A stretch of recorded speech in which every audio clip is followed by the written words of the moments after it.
Welcome back to government job mission YouTube channel. First of all ఈ వీడియోలో అయితే నేను ఇంట్రడ్యూస్ చేసుకుంటాను. I'm Sirivennela. I already qualified in EAMCET 2026 with 6000 rank. So నేనైతే నా ఇంటర్మీడియట్ వచ్చి బైపీసీ. సో ఇప్పుడు రీసెంట్గా ఎక్కడ చూసిన ఏపీ ఎంసెట్ రిజల్ట్స్ వచ్చేసాయి, డేట్ ఇది అది అని చెప్పేసి చాలా వెబ్సైట్స్ అయితే మిమ్మల్ని కన్ఫ్యూజ్ చేస్తున్నాయి. So guys, don't get confused, because నేను కూడా ఈ ఫేజ్ని దాటొచ్చాను. ఎందుకంటే ఇంటర్మీడియట్ అయిపోయి తర్వాత నెక్స్ట్ ఏంటి అనే క్వశ్చన్ మార్క్కి ఆన్సర్ వచ్చేసి ఏపీ ఎంసెట్. సో దాని రిజల్ట్స్ ఎప్పుడు వస్తాయి, మనకి ఎందులో సీట్ వస్తుంది, ఏ కాలేజ్ మంచిది, కౌన్సిలింగ్ ఏంటి, ఎలా జరుగుతుంది, ఏం డాక్యుమెంట్స్ కావాలి, ఇవన్నీ కూడా మన మైండ్లో రన్ అయ్యే థాట్స్ అన్నమాట.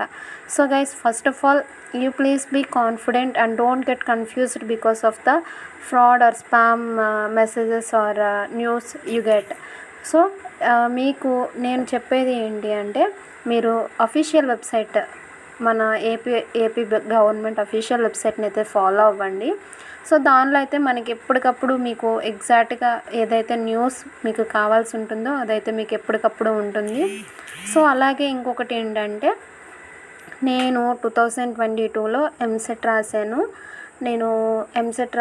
నాకు 6000 ర్యాంక్ వచ్చింది. సో నేనైతే ఆల్రెడీ ఎక్స్పీరియన్స్ చేస్తున్నా కాబట్టి కౌన్సిలింగ్ ప్రాసెస్ అనేది సో నేను మీకు ఎక్స్ప్లెయిన్ చేయాలనుకుంటున్నాను.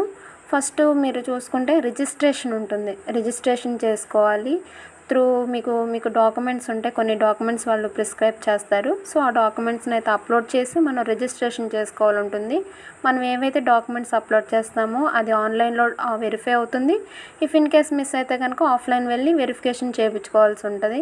సో డాక్యుమెంట్స్ అప్డేట్ చేసుకున్నప్పుడు జాగ్రత్తగా చేసుకోవాలి. After to that we have web options అనే ఆప్షన్ ఉంటుంది. వెబ్ ఆప్షన్స్ అంటే ఏ కాలేజెస్ కావాలి, ఏ కోర్స్ మీరు తీసుకోవాలి అని చెప్పేసి. అలాగే లాస్ట్ వచ్చేసి రిపోర్ట్ అడ్మిషన్, అంటే after completion of web counselling you need to report to the college where you are allotted. So ఈ యొక్క డాక్యుమెంట్స్ మీ ర్యాంక్ కార్డు, ఎంసెట్ అప్లికేషన్ ఇవన్నీ తీసుకుని వెళ్ళాల్సి ఉంటుంది. సో ఈ వీడియోకి అయితే ఇంతే. అండ్ ఎంసెట్ గురించి మీకు ఏమైనా డౌట్స్ ఉన్నా కూడా you can comment me below, because I will be part of your journey. So and ఇలాంటి వీడియోస్ కోసం ఛానల్ని సబ్స్క్రైబ్